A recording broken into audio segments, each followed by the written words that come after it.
at CHPC, and then also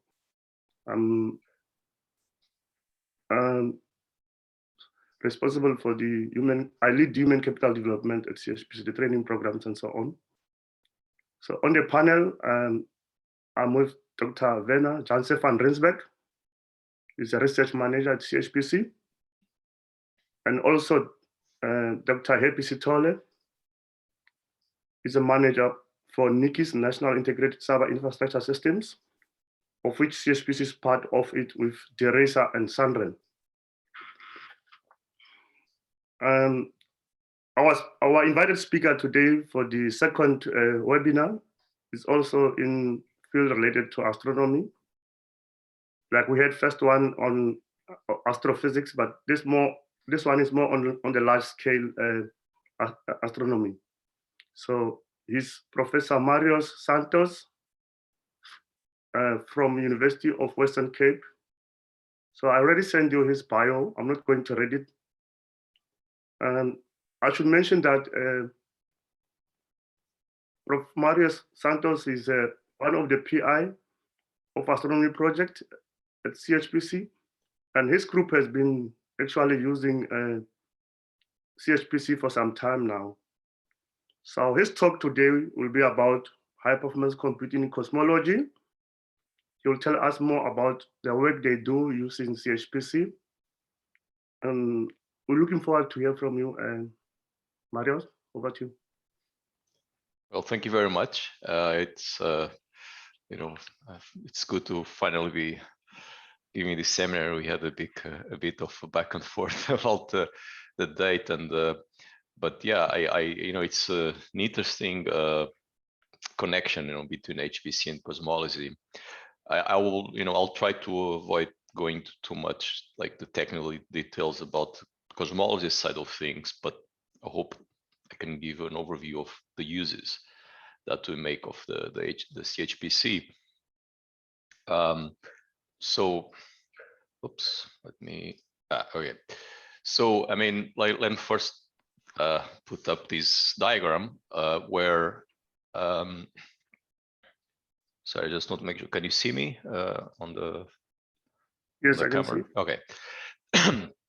So where I try to kind of explain what's observational cosmology. So we start with some theory, and from that to try to predict the universe, or excuse me, some realization of the universe, some statistics for that universe. We might use cosmological simulations for that. Sorry, just then to go from that to some observables, things you can actually see.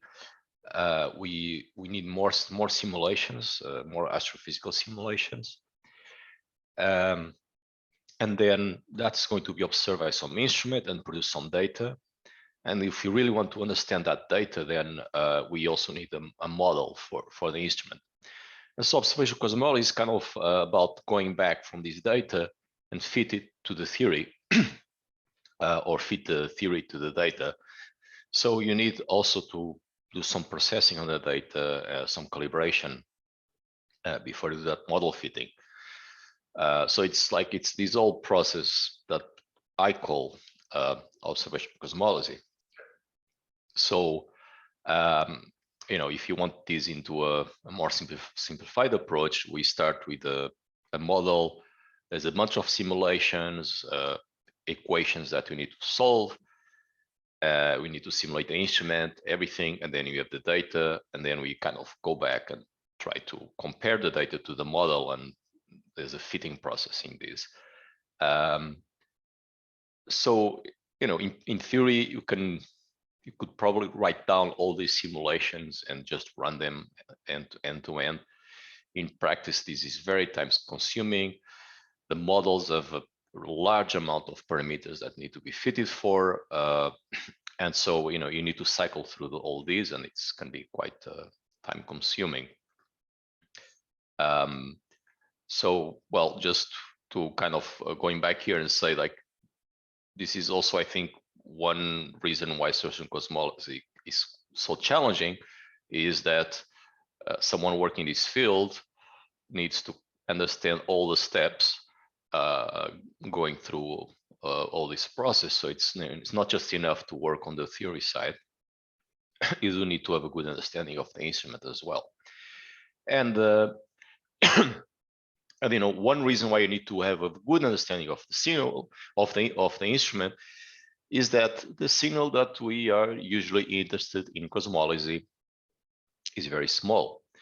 All the easy stuff has been done already. It's an example. Our signal here in green. The noise itself, the instrumental noise, is usually more or less at the same level as the signal, sometimes a bit larger than the signal. So we need to rely on statistical techniques, averaging, to make the signal to noise better. But the experiments that we have are usually good enough signal to noise in that sense. The problem is that everything else that's not our cosmological signal is much bigger. So even a small error in modeling these, what I call everything else, will produce contamination. Imagine a 1% error in this red bar here will still produce contamination that can be larger than the cosmological signal. And so we might be measuring something else. And this is the real problem that observational cosmology is facing at the moment. So so the usual approach with this is, okay, we just split the problem into several sections. We try to calibrate the data as best as we can, knowing the instrument, and usually there's people that will specialize in that area, experts that might not know anything about the cosmology side of things. We then try to clean the data from those contaminants using several techniques, could be blind techniques, machine learning, so on. And then we try to extract an observer, cosmological observer, from that data after it's calibrated and cleaned, a statistical, usually this is a statistical estimator.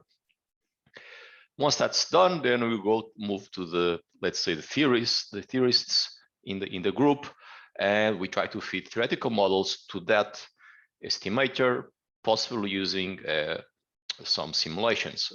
And so this kind of makes the problem more tractable. But if you are trying to look at the whole thing, the global approach, then it's still, you do need, as I said before, a good knowledge of not just the cosmology, but the instrument itself and the data analysis technique. So it is, observed cosmology, it is also very interesting problem in terms of signal processing. And this combining all this is where the idea of creating the Center for Radio Cosmology at the University of Western Cape came from. So we have this center that tries to converge all this expertise from the instrument side, from the data analysis side, from the theory side, which we believe is the right approach that you need to be at the top level of observational cosmology in research in the world. So we combine all this instrumentation with as I said, with cosmological side of things and data analysis.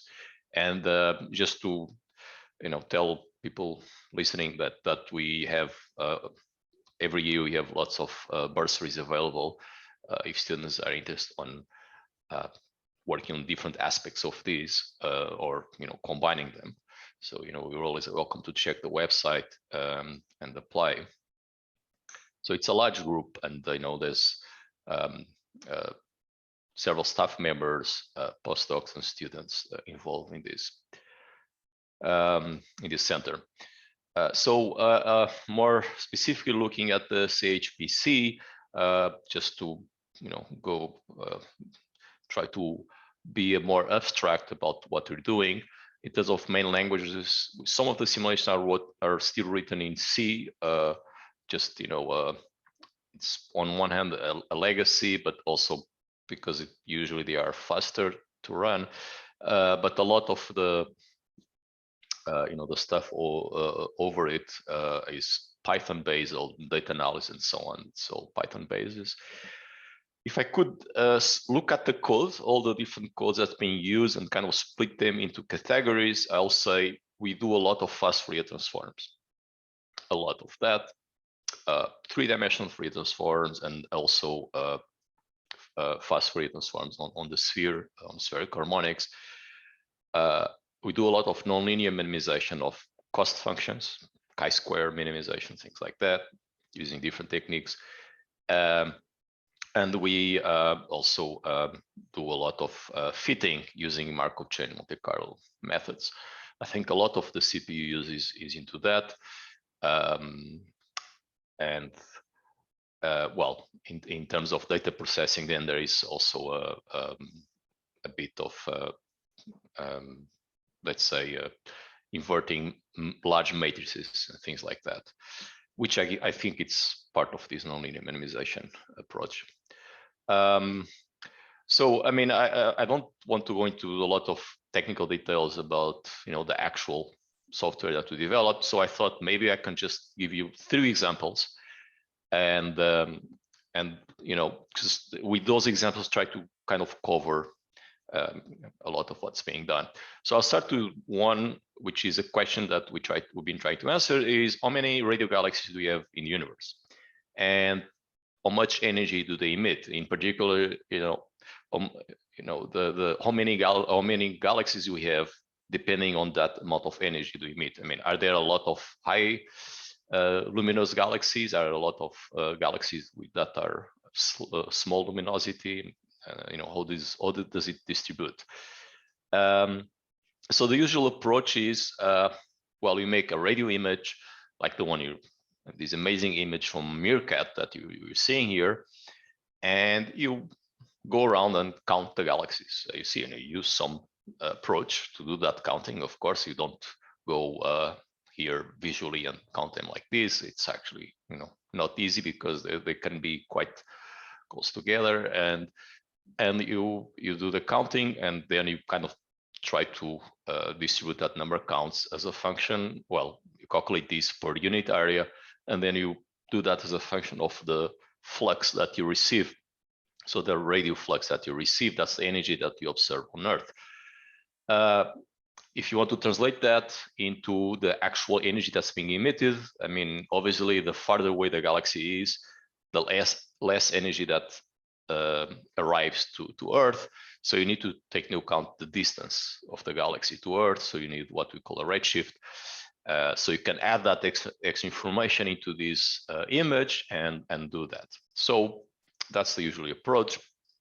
Now the thing is, if you plot, instead of this flat image, if you just plot these where the third dimension is the amount of flux received, you see that you have these high peaks, which are the detected galaxies, but then there's lots of these small peaks that they might be galaxies, they might just purely be noise. You expect, if you have Gaussian noise, you can have these peaks going around. But there is definitely lots of information there just underneath the noise. And so one thing we do is we try to extract that information. So again, it's a signal processing approach. And so what we do is we have a model that describes this underlying distribution of galaxies that we don't actually detect above a given threshold, and we then fit that to the data. And this way you can really push the limits of the sensitivity of the telescope way beyond what is expected. And here I introduce something that it's used across many fields in science, and I'm sure lots of you have used it before, and it's actually quite relevant for observation cosmology. It's been a crucial, like a cornerstone of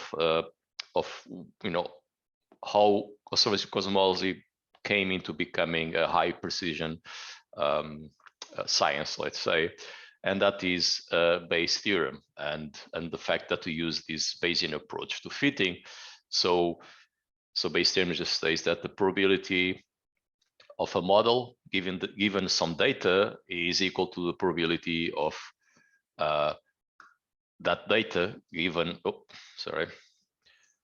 data given the model times the probability, the prior probability of that model itself, and this is normalized by what we call the evidence, which is the probability of the whole data set.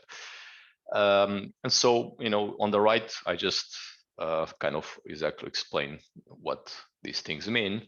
But this gives us a very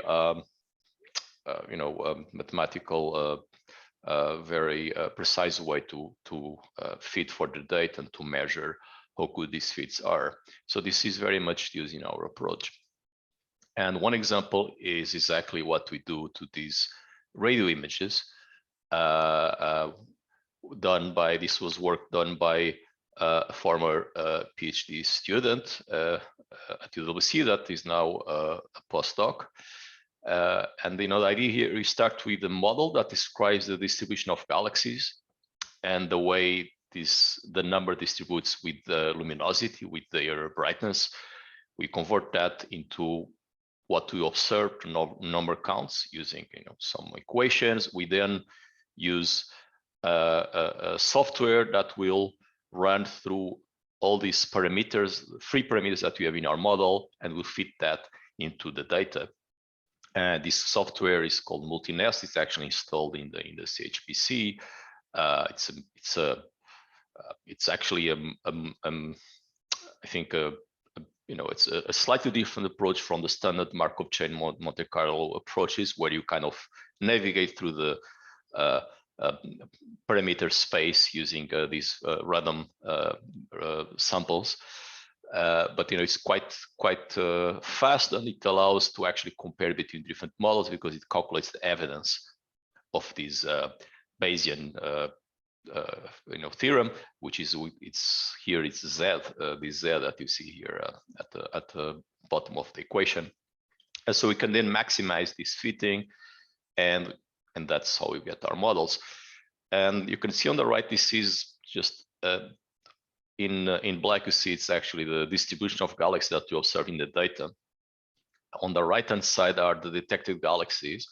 On the left, you have basically noise, and we are trying to see the small deviations from noise, from what will be just simple white noise, the Gaussian noise, and that tiny signal is what allows to do these constraints.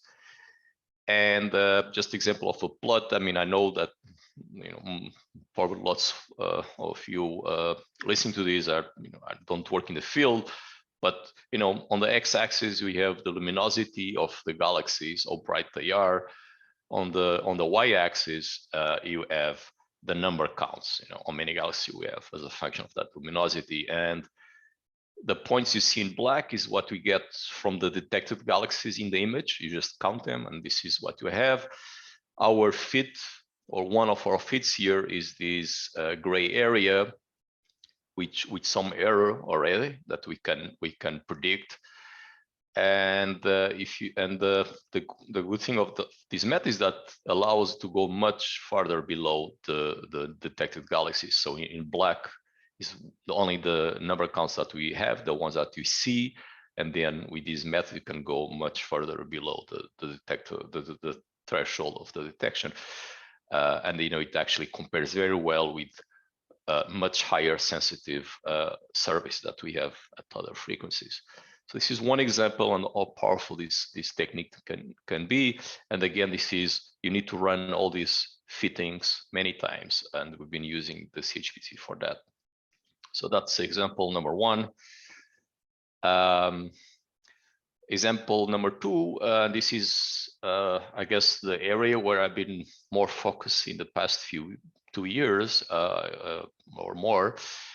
And this is about measuring the structure of the universe across time, across cosmic time, using neutral hydrogen. So, neutral hydrogen atoms, what they emit, and you can observe. So just kind of a step back and remind everyone, like, personally, why I care about cosmology so much. Well, I mean, the cosmic microwave background was an amazing source of information. It still is. There were 2 Nobel Prizes coming from that. But we still have at least two big unknowns in the universe. We don't know what 70% of the energy of the universe is made of, and that we call it dark energy. But we have some ideas, but we still don't know exactly what it is. And you also don't know what 25% of the matter of the universe is, and we call that dark matter. We're very good at giving names, but we're still not sure what these things are, and so we try to constrain them. There's some constraints on that, and we need to improve on that. And the way to push forward those constraints, and that's going to happen in the next 10 years, is to make three-dimensional maps of the large-scale structure of the universe.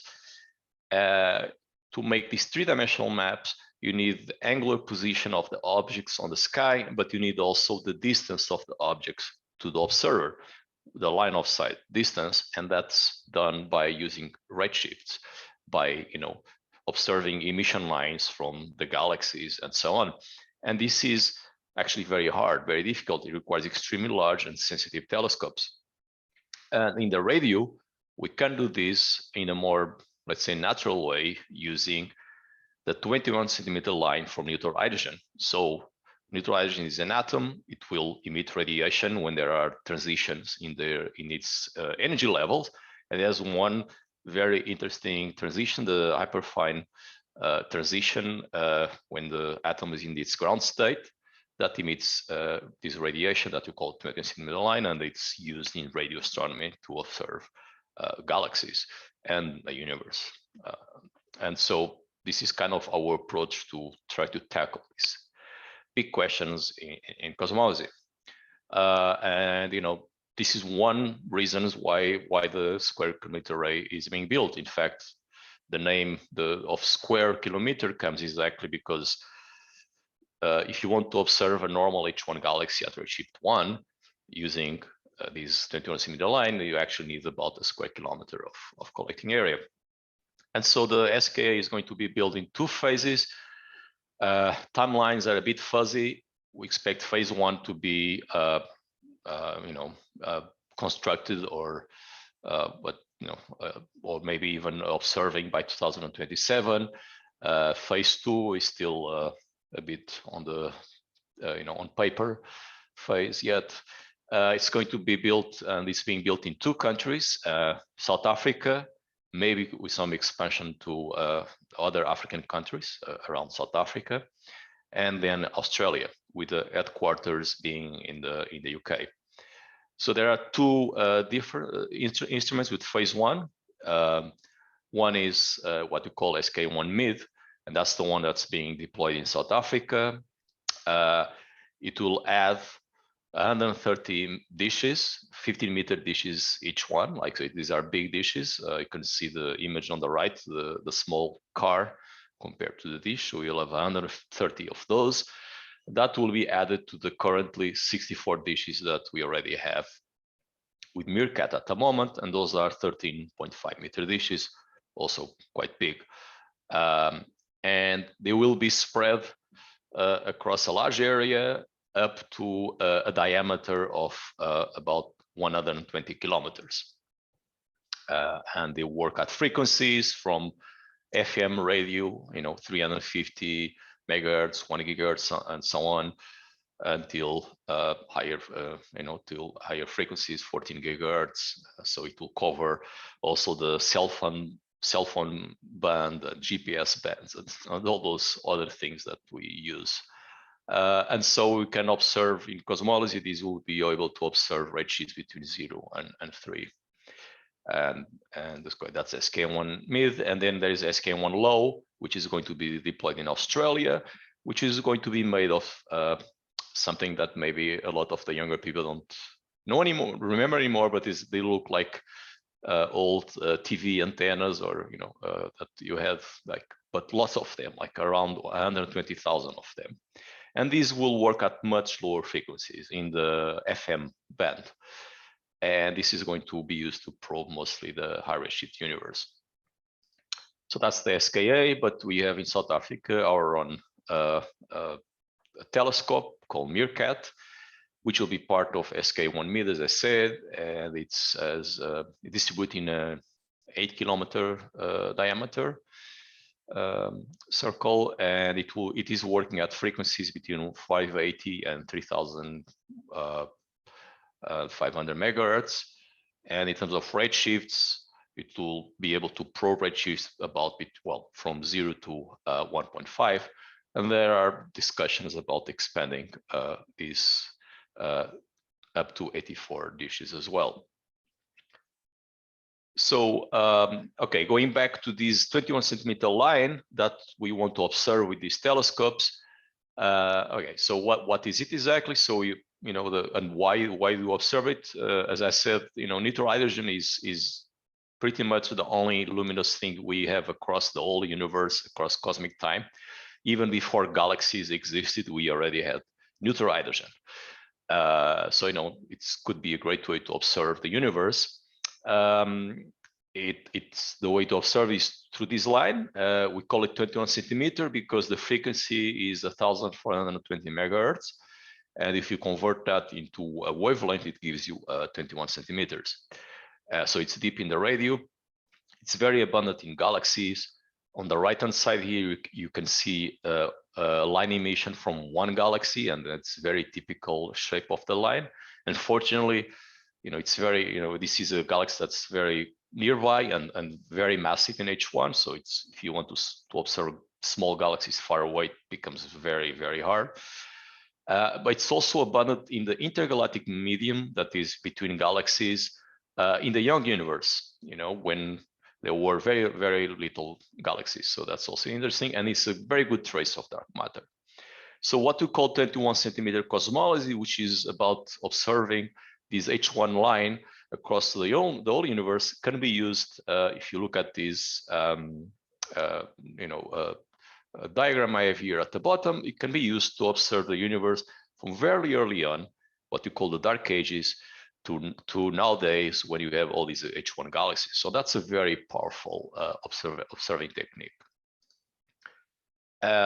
So I think I mentioned this before, but what is this 21 centimeter intensity mapping? So here I was talking about observing a line. You see a nice line here on the right, 21 centimeter line. With the intensity mapping, the idea is a bit different. Is that we combine the line emission when you're talking about galaxies, in particular, combine the line emission from many galaxies, or you look at the diffuse intergalactic medium and use that to map the large-scale structure of the universe.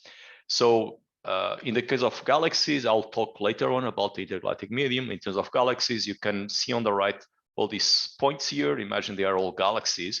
Each one of them is emitting this radiation, 21 centimeter line, but which is very hard to observe. So what we do, we kind of average the emission from all these galaxies, and we make maps, intensity maps. So we're no longer counting the number of galaxies, we're actually looking at the intensity, and that's what we see in the bottom here, a map of intensity. Where you have lots of galaxies, the temperature is high. Where you have very little galaxies, the temperature is low. So it will be, blue in this map here. So by looking at these, you can have an idea of the structure of the universe and the underlying distribution of dark matter, which is what we need to probe cosmology. So we can use these maps and trace them back into dark matter. So by doing this, we're sacrificing resolution for sensitivity, but that's fine because you actually don't need much resolution to do cosmology. Advantage is that for using this 21 centimeter line is that H1 is present up to the early universe. And it is very fast because there is no threshold cutoff. We use all information available.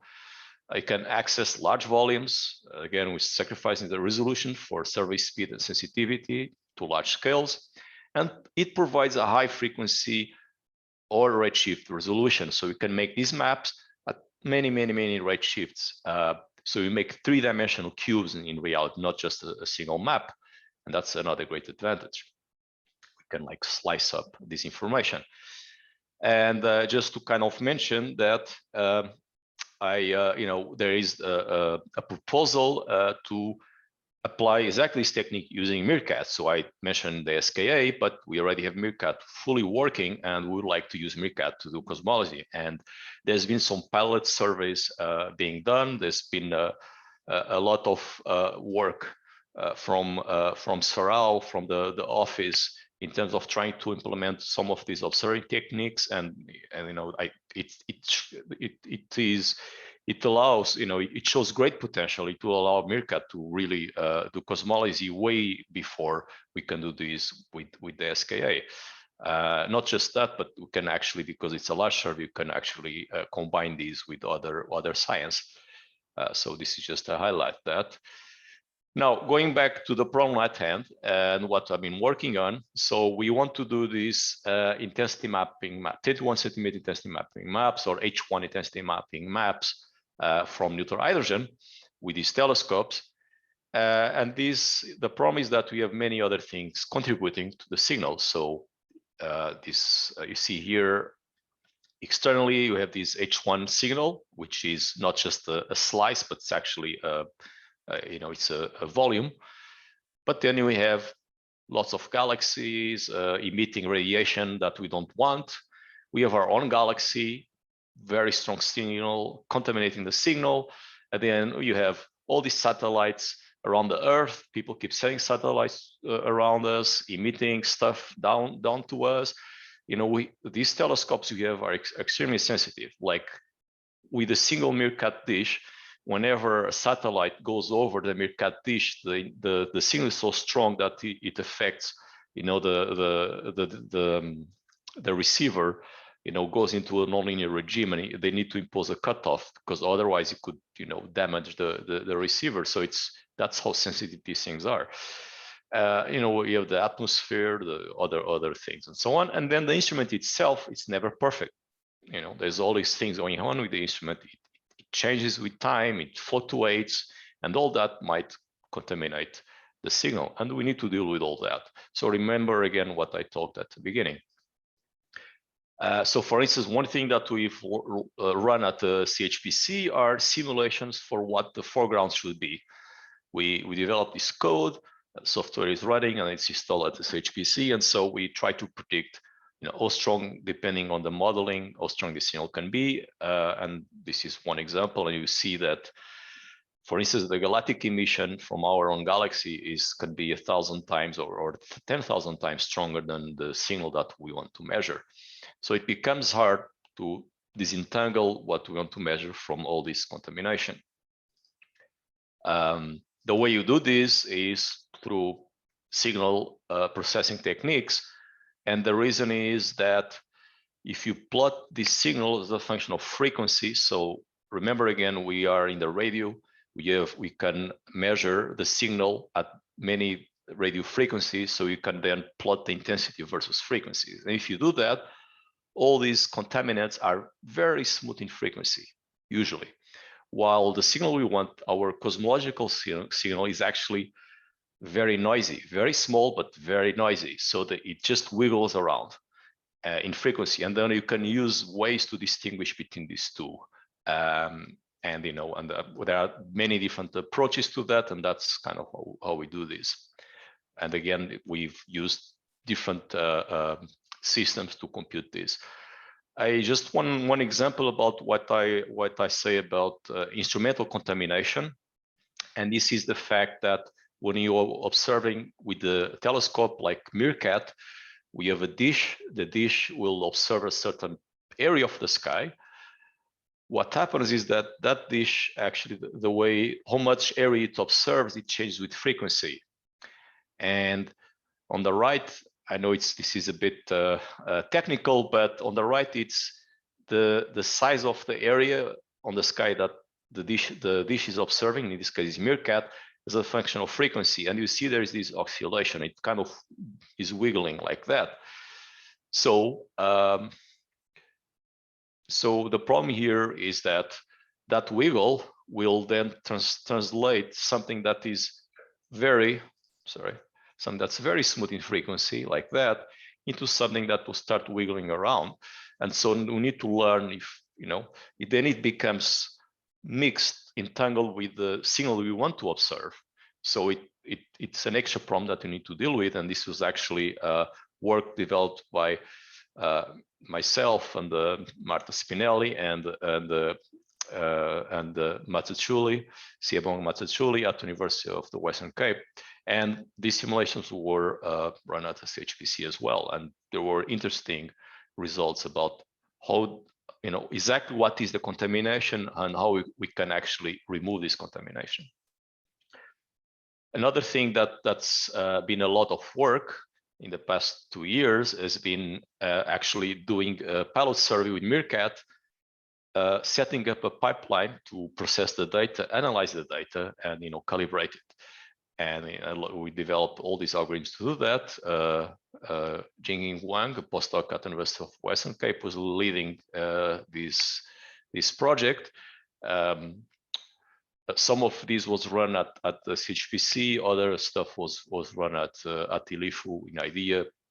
But just so I'm not going into details again, but you see on the left, it's the sky map that we observe.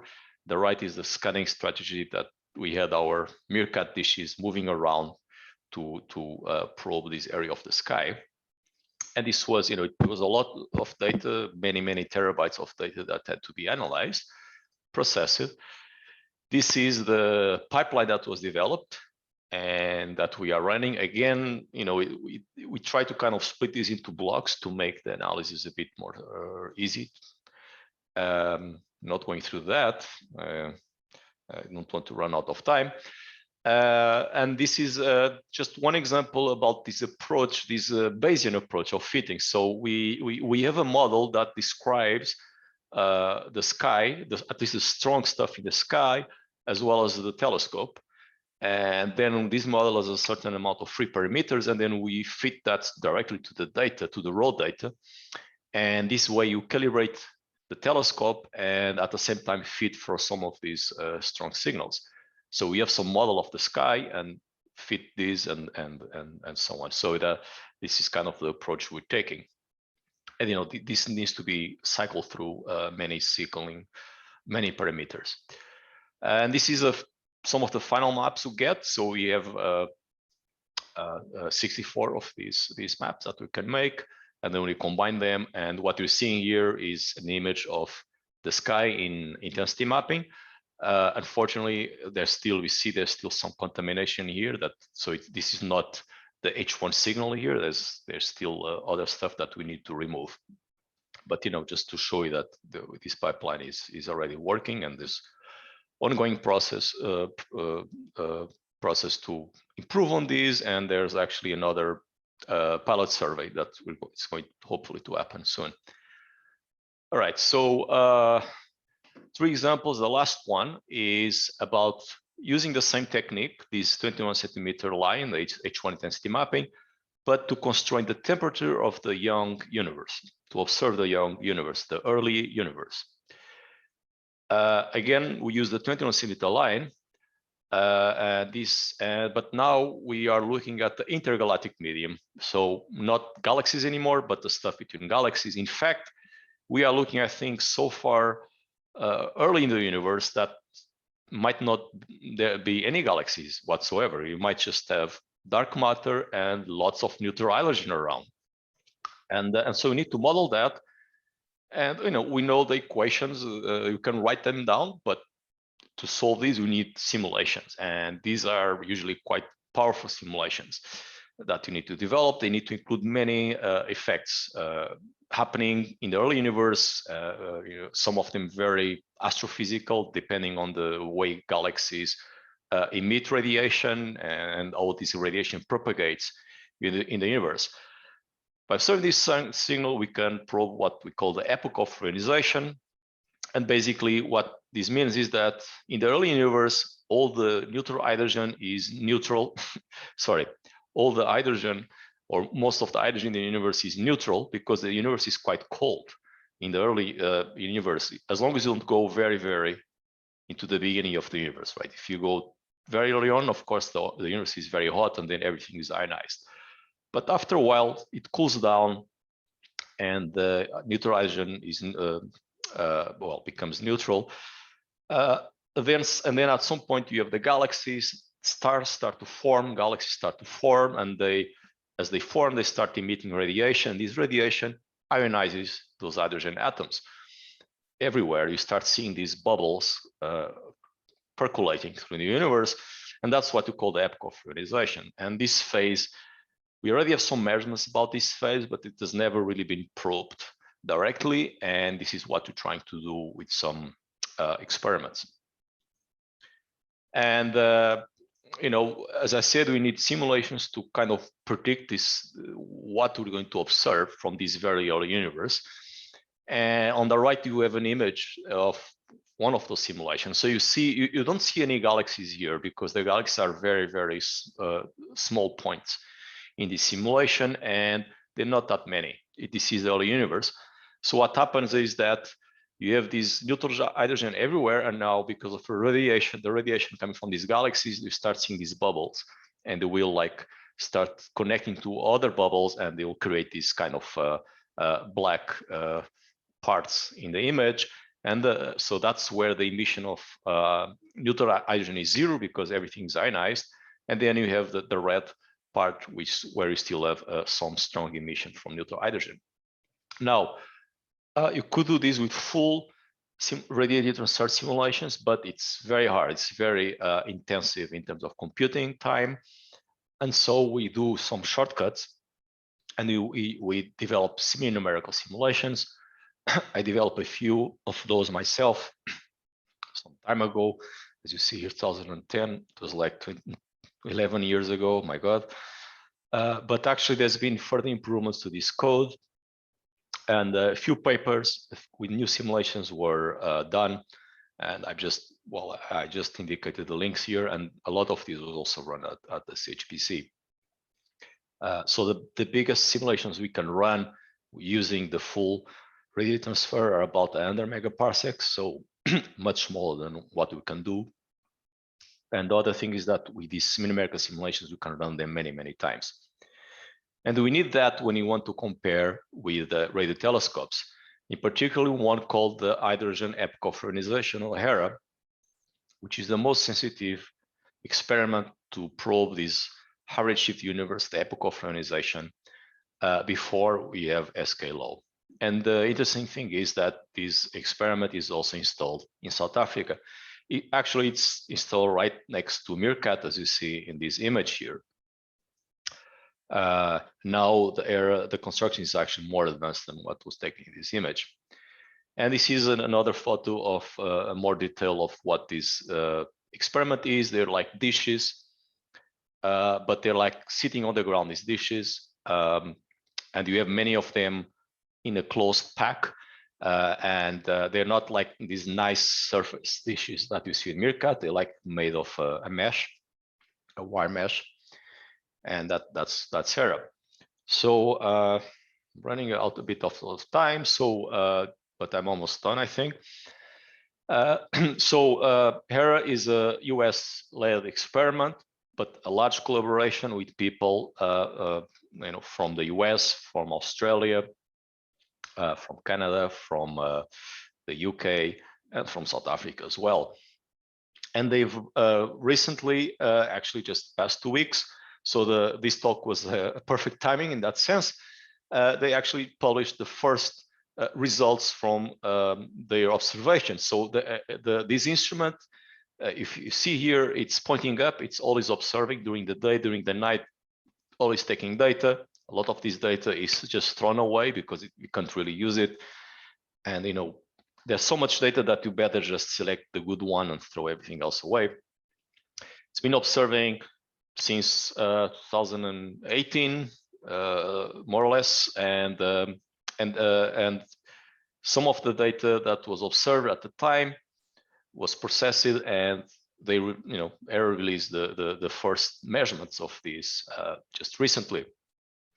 Now, this was a major data processing challenge. You know, took a long time, as I said, 2018. Lots of systematics that from the instrument that people had to understand and remove. I know some amazing work was done here.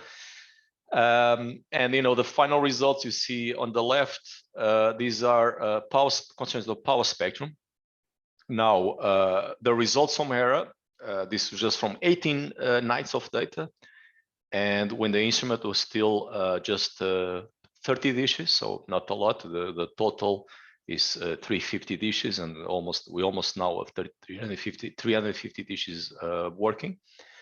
So it's still a small percentage of the experiment, but it was still like the best constraint so far on the signal, but it's still an upper limit. So you see on the right-hand side here, we don't make an actual measurement of the signal that we predict. We still 2 orders of magnitude above that, but it constrains how large this signal can be. And it actually, in that, we kind of slowly trying to push these lower and lower and lower until we have the detection.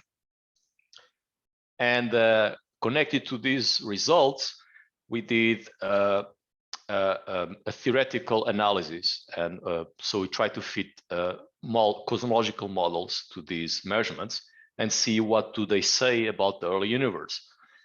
And so again, this was a large team effort, and actually the paper just came out this week.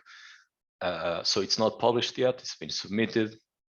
As I say, we're still a bit above what the theory predicts. I mean, it could happen that the universe is a lot stranger than we think, but we believe we're still above 2 orders of magnitude above that. But there are things that we already learned from this data. For instance, that indeed the universe needs to be heated up. So you need galaxies to emit X-rays to hit the universe, the early universe, at some level, because otherwise you could already make a detection of these signals. So the fact that it's an upper limit means that some heating had to happen already. And so we measure, let's say, how hot or cold the universe was about 13 billion years ago, when the universe was very young, just about half a billion years old. This fitting was done through that multi-nest software that I mentioned at the beginning, using this Bayesian approach. On the right, you have this matrix of parameters showing the probability distribution of these parameters after the fitting. I'm not going through these details, just kind of want to show you what we're doing. All these parameters describe properties about the galaxies and about the early universe, and we're just fitting that to the data. This is using those type of semi-numerical simulations I mentioned, with lots of parameter space that we need to probe. It was using the code that I'm mentioning here. And actually, a large fraction of these was run at the CHPC. So we used about 3 million CPU hours to fit this. And even, we had to then run these also in Australia when there was load shedding going on here in South Africa. So, it's a large team effort. As I said, there's lots of other people that do a lot of work here, and this is kind of the name of everyone. All right, so just to conclude, and I'm sorry to go a bit over time, some final thoughts about HPC and cosmology. So one interesting thing about observation cosmology is that you usually know what are the equations, and usually even know what are the probability distributions of all these parameters. The problem is that we can write that down on paper, but to go from the beginning, the theory, until the data, what we call an end-to-end pipeline, capable of fully simulating everything and probe the full parameter space is impossible. We cannot do it with any computational power that we have.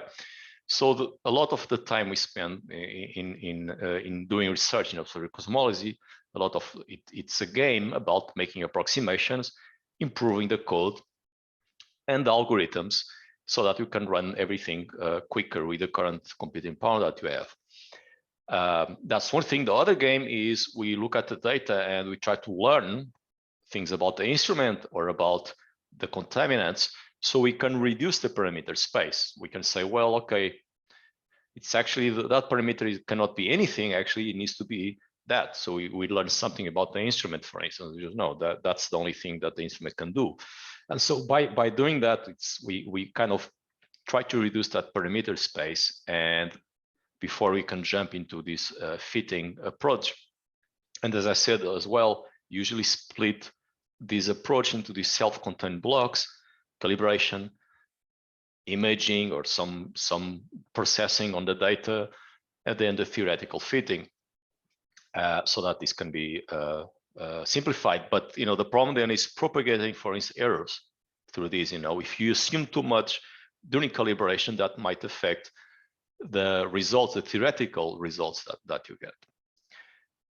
The second final thought is that well, observation at radio will produce very soon a wealth of very interesting information for cosmology. I think that's a very exciting time, in particular very exciting for 21 centimeter intensity mapping.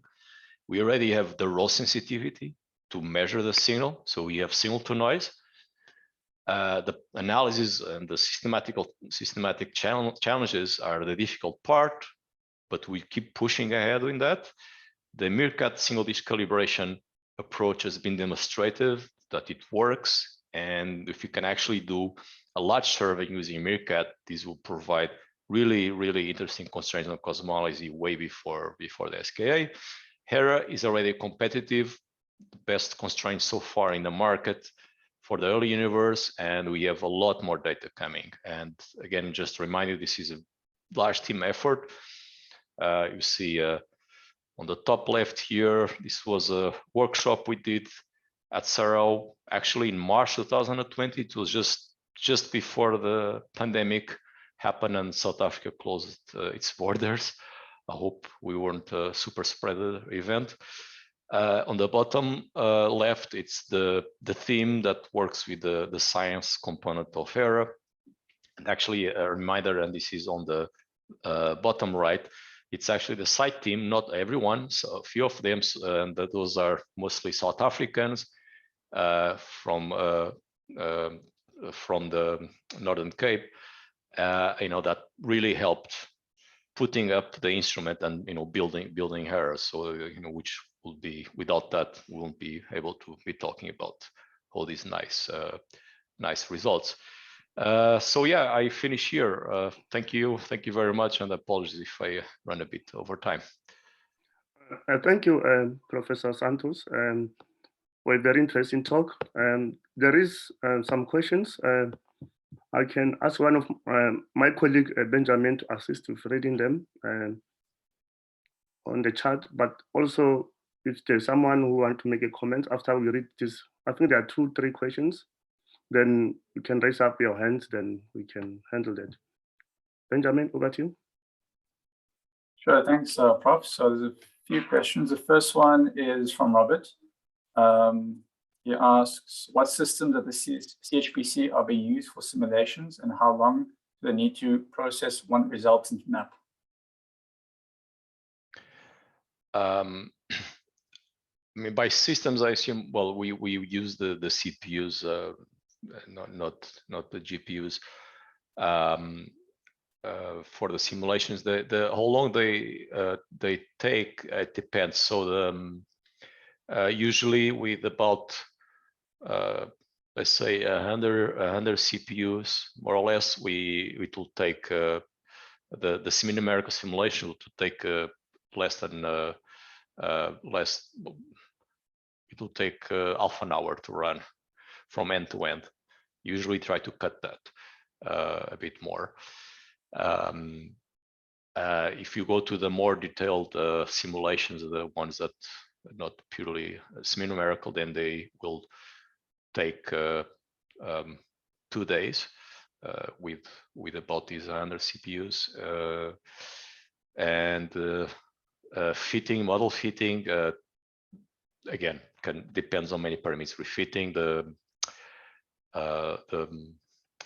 Meerkat map making process and the calibration fitting can take a few days to run. I hope that answers the question. Thanks, Prof. The next question was from Nteto. He says, Prof. Santos, do you support the heat death of the universe hypothesis? If Well, I don't support anything. You know, it's just we have hypotheses, and some of them are you know, they are a better fit to the data than others. With the current cosmological model, where we have 70% of the universe as being dark energy, if you extrapolate that into the future, then you know, you have, I assume that's what we talk about, heat death. So you'll have a universe that is going to getting colder and colder, with galaxies farther and farther apart from each other, and so on, until, you know, it's until all the stars will switch off, and the galaxies will switch off as well. So yeah, I mean, if that's what you call the heat death, then yes, that's the current data does, you know, given that 70% is made of dark energy, does support that type of end to the universe. Thanks, Prof. Another question from Mary Jane. She says, what is the time interval of the meerkat dishes receiving data? How much of the raw data do you keep? And what is the typical number of cores you use based on the most computationally expensive simulations you made? The time interval of the meerkat dishes receiving data, I'm not sure I understand that one. Maybe I need a bit more information there. What is the time interval of the meerkat dishes receiving data? Because I mean, if it's about how long it goes from receiving the data to analyzing it, I mean, usually the Sarau office will you know, put the data available very, very soon after it is taken. But please let me know if that's not the question. How much of the raw data do we keep? So far, we've been trying to keep all the raw data. Then when you actually do the analysis, well, it depends. If you're talking about the current meerkat analysis, the data we use, I'll say at the end, it's probably about 10% of the initial data, and that's because we are only looking at the single dish data. So far, we're not using the cross correlations between all the dishes. So instead of, you know, there's a 64 square more data than what we need. And then there's also lots of data that we cut out because it's low quality because of contamination. For hair, it's a lot more because of hair. We try, you know, there's all the correlations are used. But on the other hand, you know, like they've cut a lot of data. I mean, they had lots of observations, but at the end, only 18 days were used. And again, it's so hard to process the data. Sometimes it's better just to keep the data that's really good and just work with that. The typical number of cores that are used depends on the application. For the last part that I've shown, the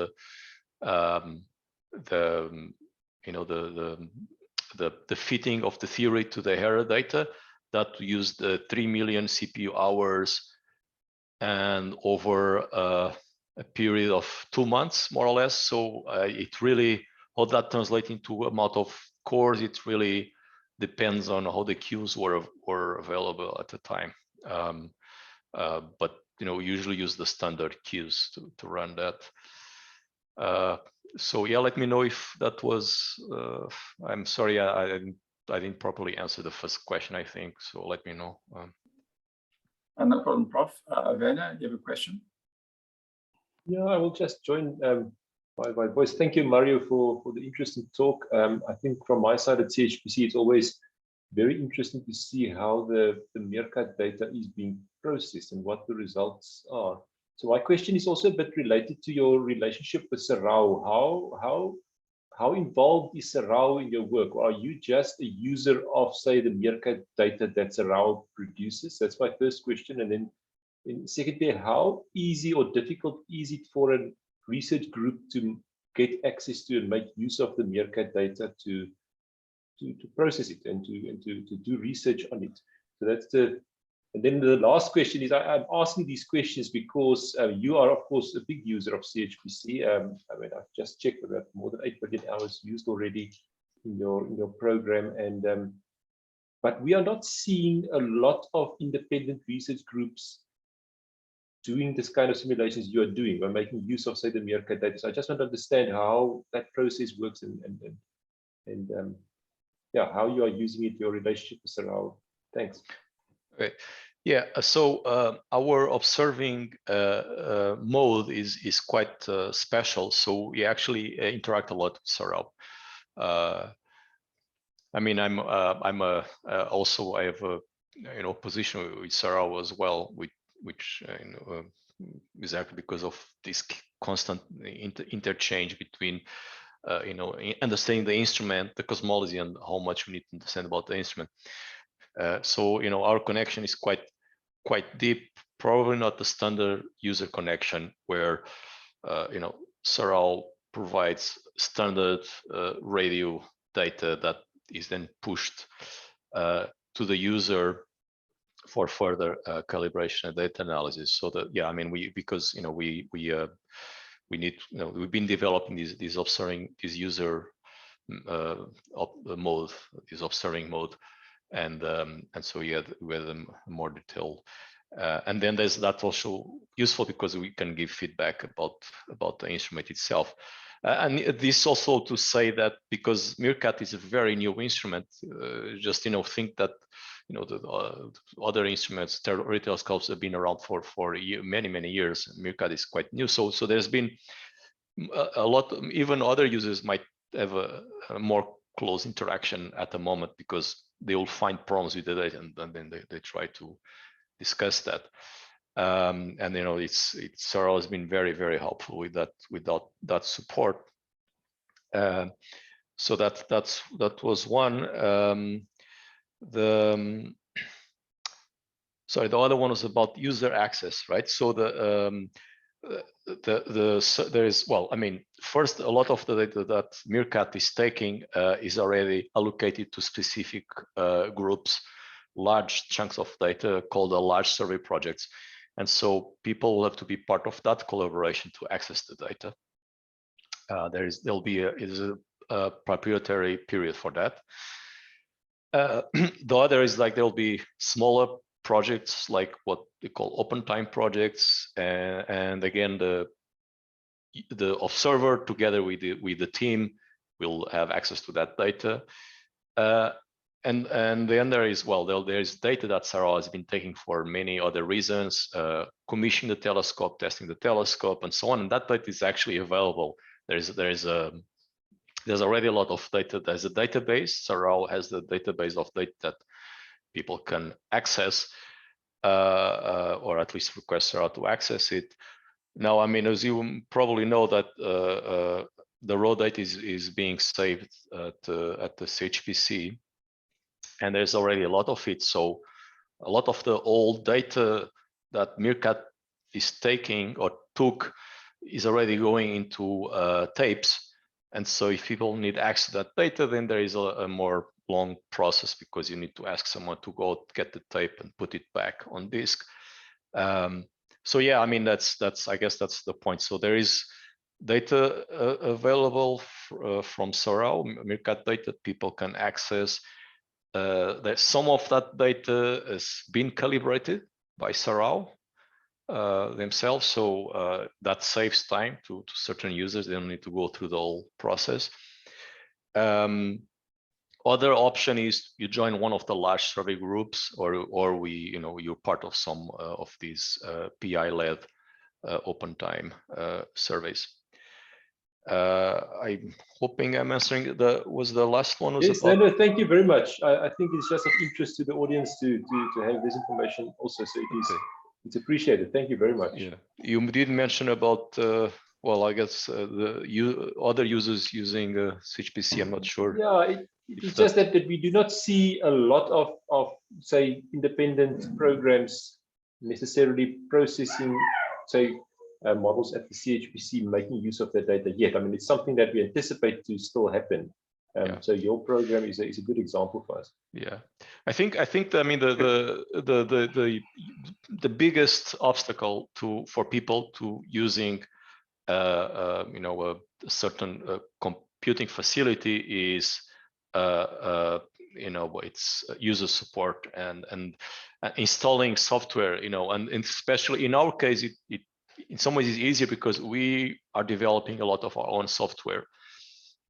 So you know we need to have this end-to-end view of everything. But you can imagine if a user just wants to look at their science, don't want to worry about installing pipelines or everything, then it might become easier if you know if there is already someone running a computer where they actually know how to install these pipelines, how to put everything running together, so that you don't need to worry about anything else. And that's not easy when you're managing an HPC system, because then you're talking about very detailed information about data packages and how they interact with others. So I think there's that you know that kind of obstacle that sometimes makes it easier to translate. So people end up having their own pipelines in their laptops and kind of trying to wiggle through that instead of using a big system. Okay, thank you very much, Professor Santos. So there's last question. I know we ran a little bit of time, but I think this one will be able to answer it quickly. It's from Sean February. He wanted to know how your meerkat data is being transferred from Sarau to the CHPC compute cluster. So I mean, actually, at the moment, the meerkat data that we are using, it's actually being transferred from. So it's physically, well, if you can tell, physically somewhere in the CHPC, but it's transferred from Sarau to the ILIFU, the IDEA ILIFU cluster. At the moment, there's like a you know a kind of a pipeline that can do that. So whenever we have data available from Sarau, we'll flag someone at IDEA, and they will do that transfer. And then if we need to then work with some of that data using the CHPC, we're actually transferring that back to the HPC. So maybe it's not very optimal, but because there's some things very specific about our data transfer, it just became easier to do that. Having said that, also to point out that Sarau, for the users that take data, there's actually a nice web interface where people can just click to transfer, and that data is actually then transferred again straight to ILIFU.